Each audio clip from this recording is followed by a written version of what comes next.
Agora aqui, vamos bater um papo, inclusive, aqui agora com o Rafael, né? Ele que já está aqui para poder conversar conosco, né? Vamos dar boa tarde para ele aqui, o Brusco. Rafael Mandagaran, né? Que é aí doutor e mestre em Sociologia Política. A gente conversa então aí sobre esse cenário político, questões de polarização, medidas políticas aí, desempenho do atual governo também.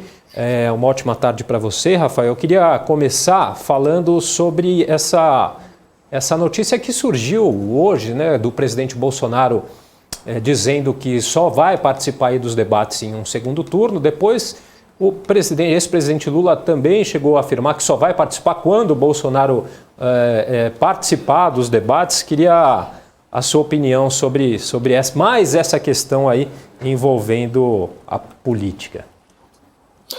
Bem, uma boa tarde, agradeço a oportunidade.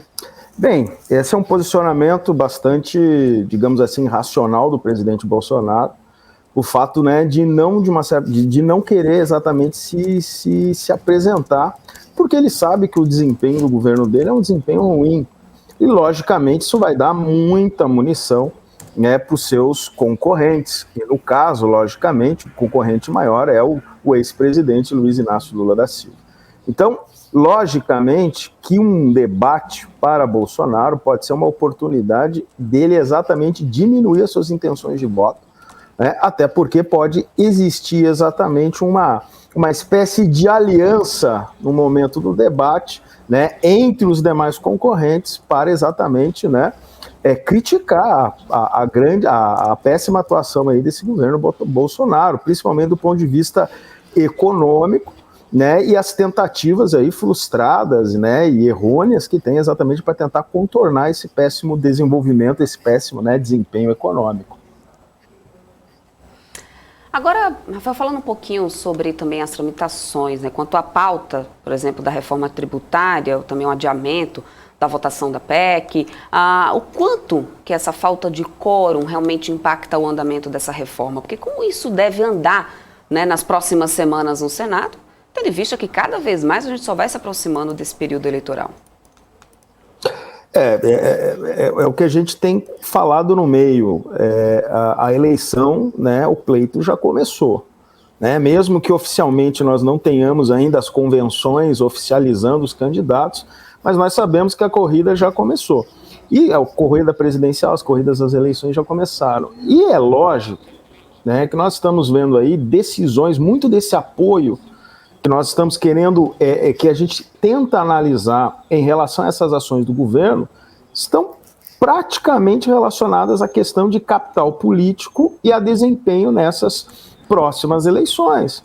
Então é claro que matérias como reforma tributária, e vejam, a grande questão não é a ideia de uma reforma tributária, mas que reforma tributária está sendo colocada. Então nós estamos vendo aí uma questão de alteração de ICMS, né? Então uma tentativa de se mexer no índice, né, elevado de preços que nós temos, né, por meio de uma diminuição de arrecadação por parte de ICMS dos estados. É uma medida completamente, né, impopular e que vai sofrer exatamente uma resistência. Se passou exatamente na Câmara dos Deputados, é logicamente que no Senado, né, esse tipo de ação, esse tipo de iniciativa do Poder Executivo não vai à frente. Aí volto a dizer, ainda mais levando-se em consideração o contexto da nossa eleição, da eleição que se aproxima. Porque, vejam, nós tínhamos aí até mesmo a União Brasil, e vocês viram a divisão tremenda que acabou acontecendo, né, nessa agremiação, exatamente devido àqueles políticos vinculados à região Nordeste que estão exatamente pensando numa aliança com Lula, se afastando totalmente daqueles políticos, né, daqueles candidatos que querem fazer uma aliança aí, Bolsonaro, alguma coisa relacionada à terceira via. Então, percebam que são medidas que não apenas impopulares, mas que também não conseguem angariar apoio do próprio legislativo. Pois é, já seriam impopulares de qualquer jeito, e é aquela máxima que se diz, né, Rafael? Em ano de eleição é muito difícil, para não dizer impossível, que projetos como esse sejam de fato aprovados, né? Exato. E é aquela, né, o presidente Bolsonaro, ele tem esse comportamento, né? O que a gente tem visto é exatamente, né, poucas ações do ponto de vista, né, substancial para um controle de inflação, enfim, para um desenvolvimento econômico, né, sustentável, eu vou colocar assim, né? Muitas vezes cria-se, né, por meio dessa articulação política dele, né, essa estratégia dele de construção, né, de alianças políticas, nós vemos, né, a criação dessas crises institucionais, ao tempo inteiro nós percebemos isso, né? Então é muito difícil, né, que num espaço curto de tempo nós tenhamos alguma mudança efetiva, sendo que nós tivemos aí basicamente, né, 2 anos, né, de ausência exatamente de medidas mais significativas no que dizem respeito aí a desenvolvimento econômico e uma série de outras questões. Nós sabíamos, né, que esse aumento de preços, né, esse aumento de insumos era completamente previsível. Nós vínhamos durante os anos de pandemia vendo uma alta, né, dos preços de commodities no mercado internacional. Isso era questão de tempo exatamente para o Brasil se organizar e tentar, e aí eu falo exatamente, né, uma política econômica que de uma certa maneira conseguisse, né, amortecer um pouco o impacto negativo dessa variação de preços e que nós pudéssemos aproveitar a alta valorização desses produtos, principalmente commodities. Então vejo, parece que nós perdemos, né, a hora de ter aí um bom desenvolvimento, aproveitar uma alta dos preços no mercado internacional para as exportações, e me parece que nós estamos sofrendo exatamente, né, com essa inflação dentro, né, do contexto doméstico. Uhum. Agora, falando um pouco sobre essa estratégia, né, do discurso do ex-presidente Lula com apoiadores do impeachment, né, da então presidente Dilma Rousseff, qual que é a lógica do pré-candidato? Isso pode impactar na imagem dele dentro, né, da própria esquerda? Olha, né, é lógico que impacta, né, mas como a gente percebe que hoje, né, o campo político, a vida política, né, ela está muito mais pautada, me parece, né, num lado emocional das pessoas, ou até mesmo identitário, do que propriamente, né, de planos de governo, de uma escolha racional sobre um melhor, né, sobre um melhor candidato, enfim, sobre uma melhor legislatura.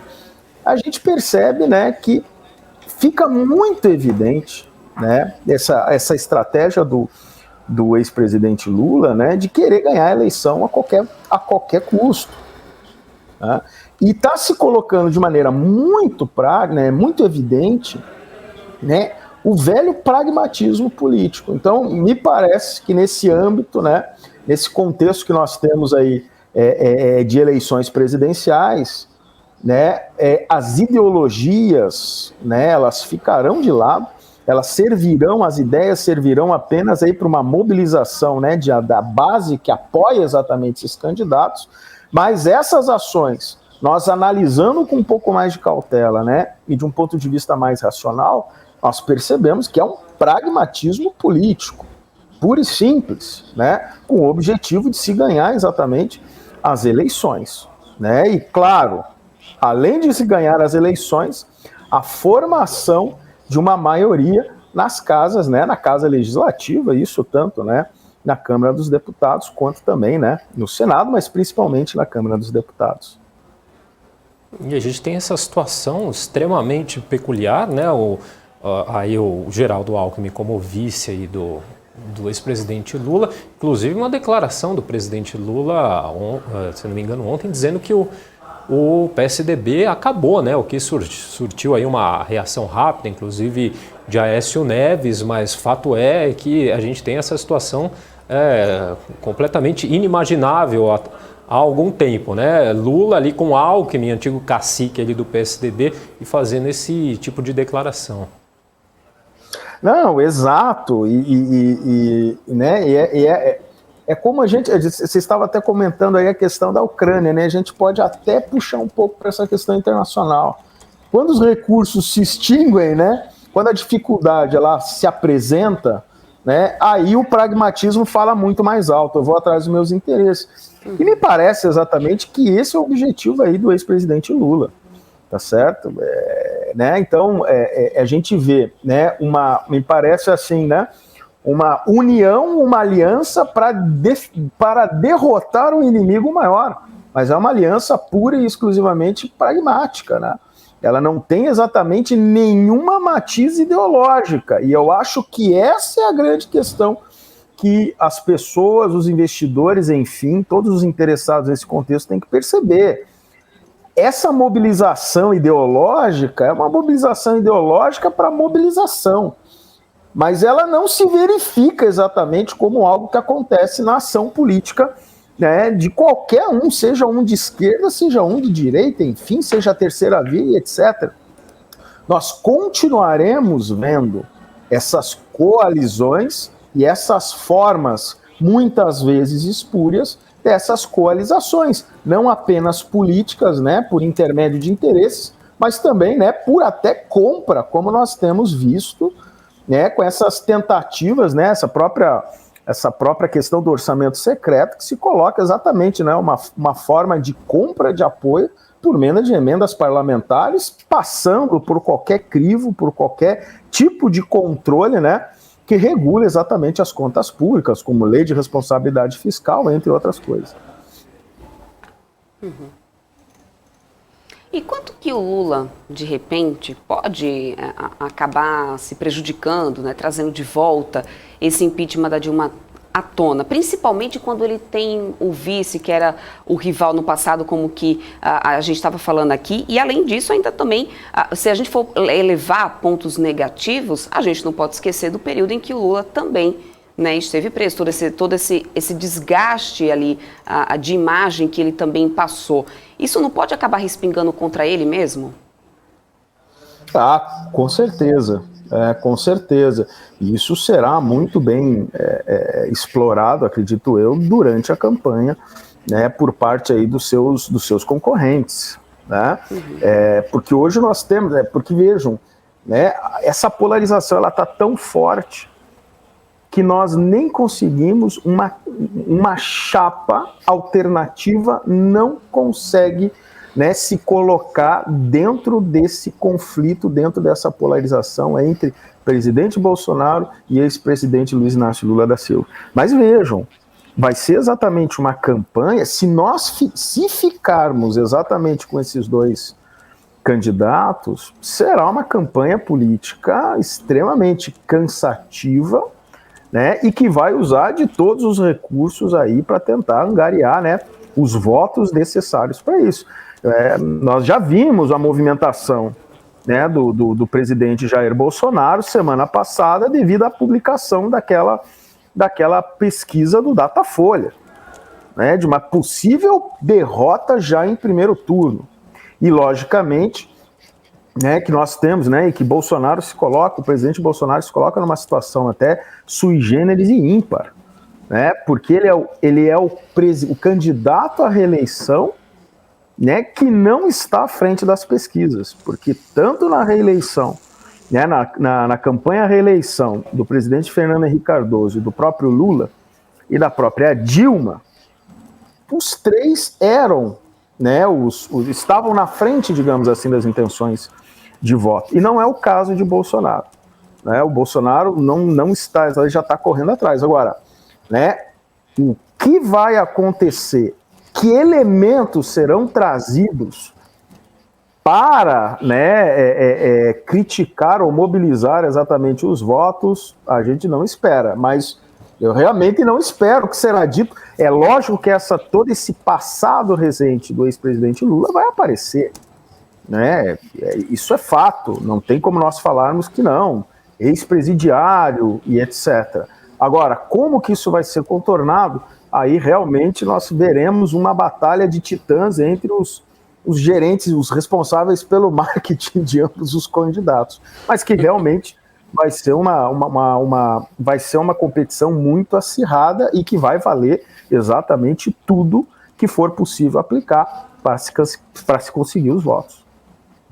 Ô, Rafael, já que a gente está nesse assunto, né, queria aproveitar para saber de você, como que você analisa essa terceira via aí cada vez mais, digamos, com cada vez menos credibilidade, né? Conforme o tempo vai passando e vai se demorando a chegar a um nome, a uma definição, parece que as coisas vão ficando mais complicadas até mesmo para os candidatos ou para o candidato aí que sair como essa terceira opção. A gente teve aí mesmo nessa última pesquisa o nome de Ciro Gomes aparecendo ali em terceiro colocado, mas bem atrás aí dos candidatos aí da frente, Bolsonaro e Lula e Bolsonaro, né? E temos aí o nome da senadora Simone Tebet aí, que aos olhos aí do empresariado tem um grande potencial, mas que até por questões da própria política não consegue deslanchar, né?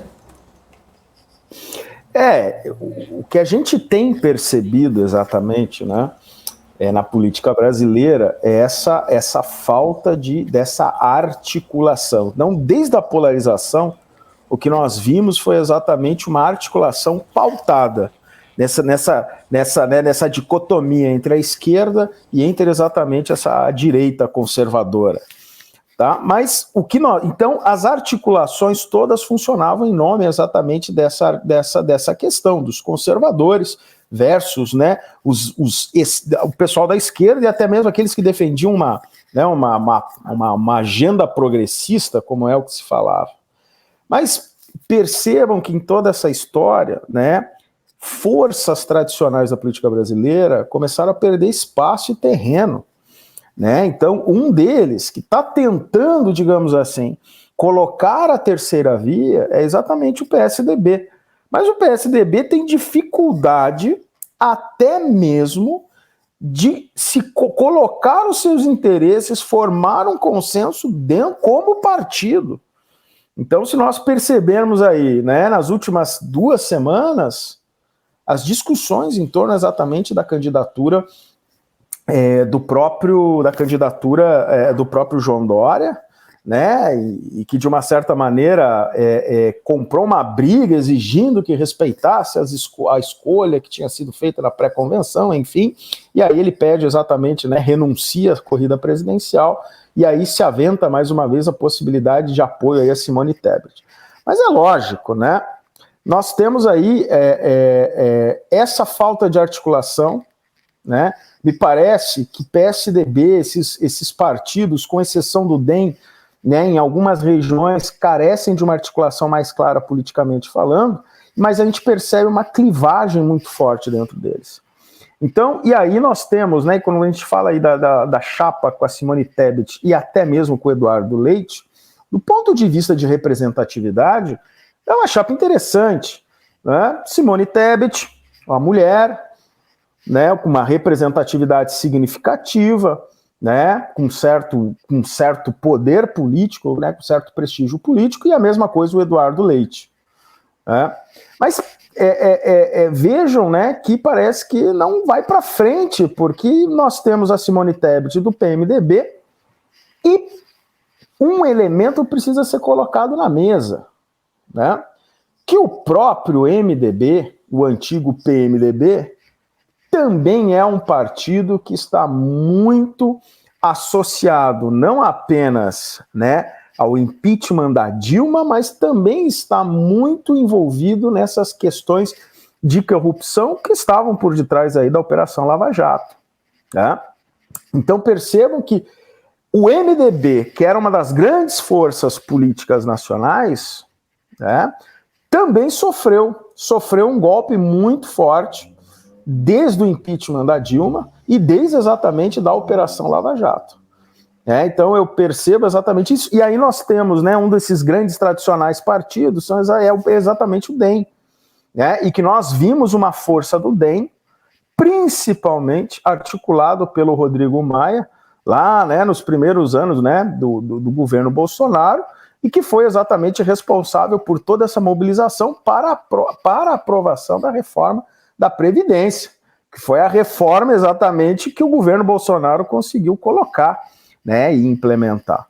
Mas, realmente, né, essa chapa da Simone Tebet e do Eduardo Leite tem exatamente, né, é bem vista, tem uma boa representatividade, né, do que representa exatamente, não em termos quantitativos, mas em termos, né, de escolha, de fugir um pouco da polarização, mas me parece que, por mais que sejam candidatos com potencial, eles são completamente obliterados, né, tapados, digamos assim, por essa dicotomia entre Bolsonaro e Luiz Inácio Lula da Silva. Então, realmente daí parece que nós não teremos muita alternativa em relação aos possíveis candidatos, porque até mesmo nós temos, né, o Bivar, como vocês falaram, o próprio Ciro Gomes, né, que a movimentação mais esperada do Ciro Gomes é que ele largue mão, né, de concorrer à presidência e dê apoio exatamente à chapa do Lula. Né? Mas esse é o sonho, digamos assim, de que todo mundo quer ver em relação ao Ciro, porque do ponto de vista, né, político, da viabilidade dele, é muito pequena, né? Muito pequena, inexpressiva quase. E tem questões que não ficam tão aparentes, mas que eu acho que fazem aí, são também centrais nesse jogo, que são os palanques nos estados, né? Há essa falta de definição aí que está por trás aí desse fica como pano de fundo aí dessa briga presidencial, mas que há uma falta de acerto aí entre os próprios partidos aí nessas questões estaduais, o que acabam também atrasando nessa definição de uma terceira via, né, Rafael? Não, sim, com certeza, com certeza. E soma-se a isso também, né, uma mudança significativa na vida política brasileira, que é a questão do fundo partidário. Né? O que a gente percebe hoje, né, é que me parece que os partidos, eles não têm muito, parece que economicamente falando, não é viável uma candidatura a um cargo, né, de chefe de executivo, como é a questão aqui da presidência da República. Né, devido exatamente às regras, né, de captação, né, do fundo, né, de participação política, do fundo público, né, de financiamento político, a gente vê exatamente isso. E aí me parece que os partidos estão muito mais interessados, né, nos executivos estaduais, né, e até mesmo nas cadeiras de legislativo do que propriamente, né, uma cadeira de presidência da República. Então, essa também essa é uma equação que a gente precisa levar em consideração para analisar a vida política do que mudou muito no Brasil aí, né, nessa segunda década aí do século XXI. Essa alteração, esse elemento faz um pouco dessa alteração da regra do jogo. E isso a gente vê de maneira muito clara do que aconteceu com a União Brasil. Né? A União Brasil, exatamente, né? E quando eu falo da União Brasil, exatamente quando o ex-juiz Sérgio Moro sai exatamente, né, do Podemos e vai exatamente à União Brasil. Né? No momento que ele vem à União Brasil, ele já perde o status dele, né, de possível candidato à presidência da República. Por quê? Porque nós temos lá os políticos da região Nordeste que, no Estado, no âmbito estadual, vão fazer alianças com exatamente o PT de Luiz Inácio Lula da Silva para garantir exatamente, né, a eleição estadual. Então vejo, e do outro lado, nessa própria União Brasil, o próprio PSL. Então, que defende exatamente, né, o posicionamento do próprio ex-juiz Sérgio Moro, né, com uma candidatura um pouco mais expressiva. Mas perceba que até mesmo dentro do União Brasil, né, que se dizia um movimento, né, uma união de direita, nós temos exatamente essa separação, essa clivagem, e não se chega a consenso nenhum. Tanto é que dias atrás, né, alguns, né, integrantes do União Brasil saíram da União Brasil. Né? Por quê? Porque estão mais interessados exatamente nessas eleições, né, de executivo, principalmente dos estados, e das cadeiras legislativas também. Até porque, né, se a gente pegar o nome de Luciano Bivar, que é o presidente do partido e pré-candidato aí pelo partido, não tem um nome tão de peso aí para entrar nessa briga, né, Rafael? Não, exato, né? O Luciano Bivar é aquela situação. Não se chegaram a um consenso, vamos colocar o nome do dono do partido. Entendeu? Foi isso que eles fizeram. Né? Mas já foi, se eu não me engano, o Bivar, eu acho que já foi candidato, inclusive à presidência, já, acho que 2000, eu não estou bem lembrado, né? Início aí dos anos 2000, mas percebam que é um nome exatamente fictício, né? Só para falar que a União Brasil exatamente tem um candidato e que para não deixar tão evidente assim essas disparidades, né, entre essas interlocuções, entre essas articulações políticas. Então, me parece, né, o que antes nós víamos, né, de maneira muito comum, as coligações, e tinha um certo sentido as questões de coligação, porque, né, antes nós tínhamos essa questão, né, de tempo de exposição, né, fazia-se coligação para se ganhar mais tempo, né, de exposição na mídia, etc. Hoje a história é completamente diferente, porque nós temos redes sociais, nós temos a internet, né, plataformas em que se disponibiliza e faz essa exposição quase que constantemente. Mas, de qualquer maneira, nós vemos exatamente essa falta de articulação, né, uma falta, né, de entendimento entre várias lideranças políticas que até mesmo integram um espectro, né, o mesmo espectro, o espectro de direita, o espectro de centro-direita e assim sucessivamente. Agora, não sei se dá para a gente fazer algum tipo de comparação entre até João Dória e Sérgio Moro, aí, que foram dois nomes descartados aí nessa corrida, né? Mas o caso do ex-juiz Sérgio Moro é bastante emblemático, né? Porque, enfim, não deu certo aí em nenhum partido e nem a nenhum cargo, né? Ora se fala que vai sair para senador, ora se fala que vai sair para o governo de São Paulo e também não se chega a uma definição, né? Eu, né, particularmente atribuo isso a uma ação do próprio presidente Bolsonaro, né? Devemos lembrar, né, que o Moro era exatamente, né, a segunda figura, digamos assim, que foi um dos, né, o segundo pilar alicerce exatamente dessa campanha do Bolsonaro, que era a questão da combate à corrupção, que era personificada pelo ex-juiz Sérgio Moro, logicamente, e do ponto de vista econômico era, né, o ministro Paulo Guedes. Mas, né, nós vimos, né, que o Moro, ele tinha uma pretensão política, um objetivo político definido, né, e logicamente Bolsonaro percebeu isso e, de uma certa maneira, cortou exatamente um crescimento de capital político do ex-juiz Sérgio Moro. Né? Nós vimos isso exatamente nos embates, né? no final exatamente do período enquanto o Moro era ministro da Justiça, e nós vimos exatamente uma série de ações do presidente Bolsonaro de desautorização e deslegitimação do próprio ministro Sérgio Moro, o que levou, digamos assim, né, uma espécie, né, de uma arranhada no verniz do próprio ex-juiz Sérgio Moro, né, o que enfraqueceu, né, muito o Sérgio Moro. E aí vem a questão exatamente, né, dos erros processuais e toda a questão envolvendo aí a chamada Vaza Jato. É lógico, né, que isso aí de fato foi um elemento fundamental e que realmente o Sérgio Moro ele não consegue, né, mobilizar, né, uma quantidade significativa de votos, porque ele não pode usar nem esta questão, né, do combate à corrupção, porque entra num verdadeiro dilema, né?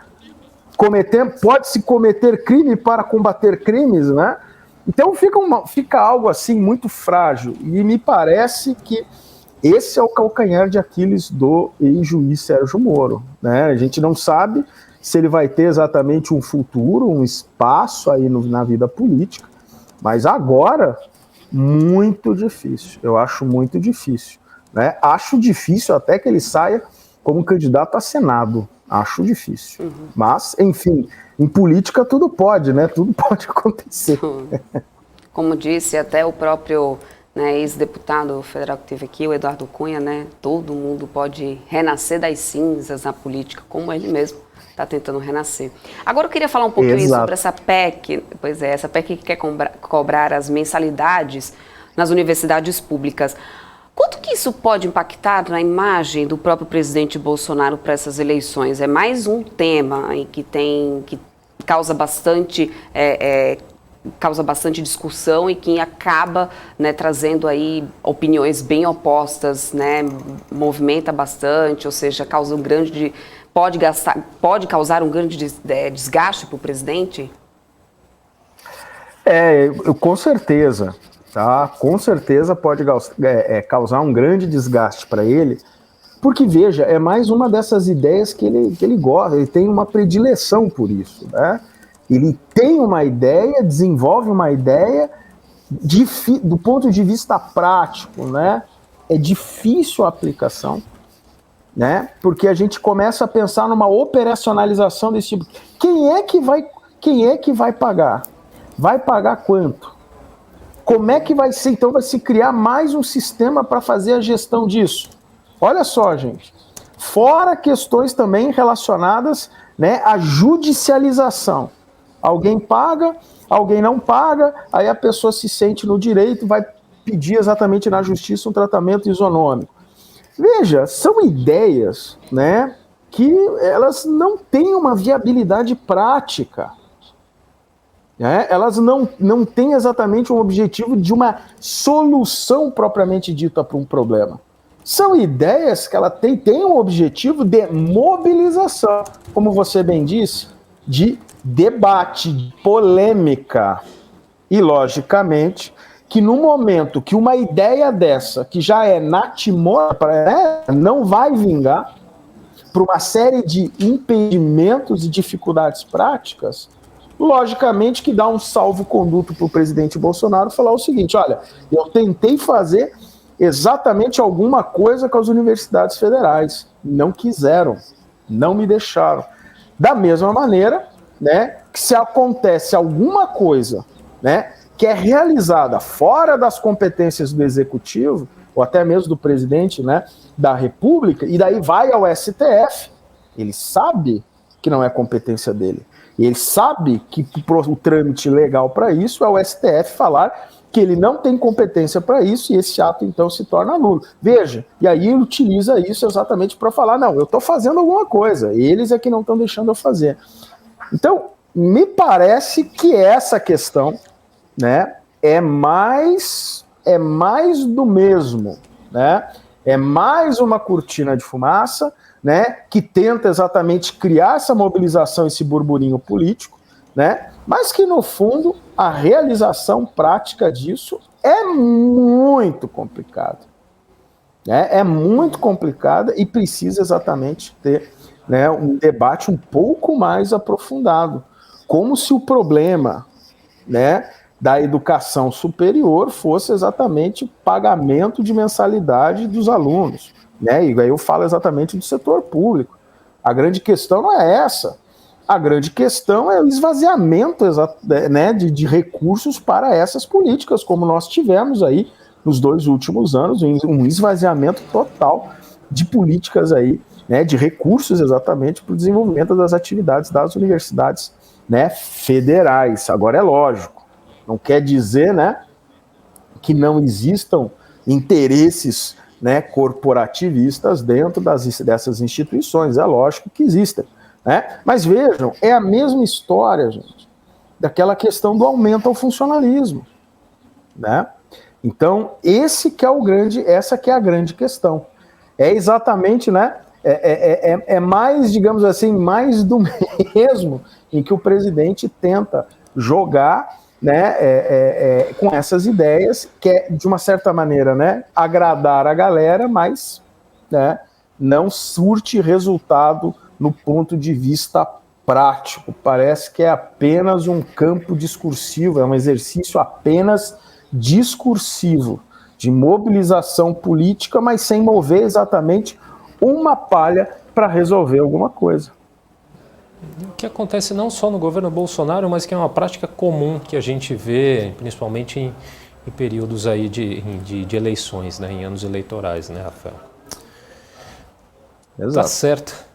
Muito obrigado pela participação, Rafael Mandagaran, doutor, mestre em sociologia política, conversando com a gente aqui então hoje sobre muitas questões aí que envolvem o mundo da política. Assunto não falta, né? Obrigado, viu, Rafael, pela participação. Ok, eu agradeço o espaço e uma boa tarde a vocês. Uma ótima tarde, até uma próxima. Obrigada.